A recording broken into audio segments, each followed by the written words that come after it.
Don't you think the parameters for measurements, in brackets, I mean many of them are intangible and subjective. How to make them objective and tangible? Mrs. Nath can answer, or Mrs. Sehgal, any of you could answer this from where you're sitting if you like. Thank you. Mrs. Sehgal, would you like to take that? I think this is a question that bothers a lot of people, because when you are dealing with children and you're dealing and you are required to assess intangible qualities, emotional skills, social skills, and how you deal with one or two incidents which may be aberrations, whether you consider them to be the point at which you award a grade. I personally do believe that we should not have had so many of such parameters for assessment, because I do believe it is very difficult to do justice to them. I also feel it is not fair to keep on assessing children on behavior at a stage where they are still maturing. So I would agree it is a challenge, and there is a lot of possibility of subjectivity arising in it. Some teacher is upset by the behavior of a certain child and may award more negative grade than the child deserves. So I think there is a rethink required on the kind of areas where a teacher is supposed to assess children, particularly in such areas like social, emotional, and life skills. In life, we always have failures and successes. I mean, life makes sure that there is a line demarcating failures and successes.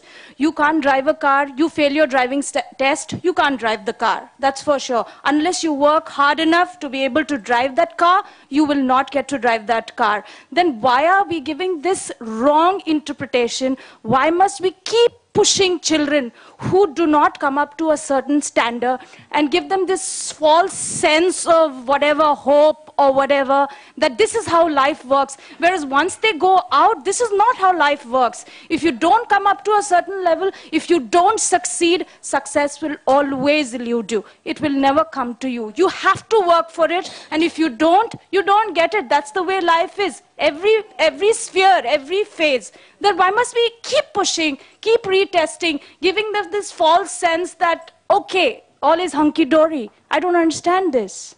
I think the whole issue is not about success. I think the whole issue is about a child who's 14 years old being able to cope with the school system. So it's not really about success. It's not about, because success has a very different language, vis-a-vis. No, you're absolutely right. But the whole issue is, you see, no, she did introduce herself. No, I understand what you're saying. But I think on a certain personal level, what I feel is that in a country like ours, when they are going to be looking at aspects of vocational education and learn and earn. So at least a child must have, because we're not looking at schools like yours and mine. We're looking at India. No, failure, keeping a child back has never been the answer to learning, unfortunately. But I think she has her own point, and I quite respect that.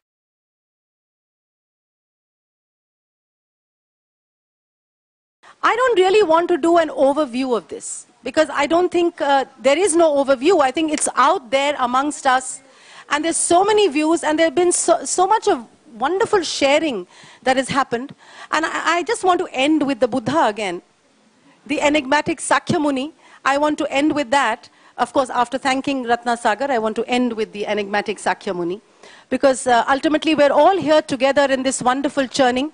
And I know that you must have heard this story a million times, but I like to reiterate and reaffirm it, and how the Buddha was sitting in his great Sangha, and one of his pupils was very against the whole, whatever the Buddha did. Very much like sometimes our children sometimes get restless. And he kept feeling that he must make the Buddha look small. Because the Buddha wanted always, he never answered any questions. He was very interesting. And he always answered a question. He always answered an answer with a question. And that really irked irked that student of his. And so he thought, and I know many of you know this story, but I'm going to say it again, that he thought he was going to make the Buddha look foolish in the Sangha. And he said to himself that I have this thing in my hand, and I'll go to the Buddha and ask him, is this alive or dead? And if the Buddha says it is alive, he's going to crush it and say, you're wrong, oh great Sakya Muni, it is dead. And he's going to be wrong. And if he's going to say it's dead, I'm going to release it and say, oh great Sakya Muni, you're wrong again. And so he did the same thing to him in the next morning in the Sangha. And he asked him, oh great one, is this thing in my hand alive or dead? And the Buddha thought and thought and thought. And then he said, it depends on you. So dear friends, CCE and its transaction depends on you.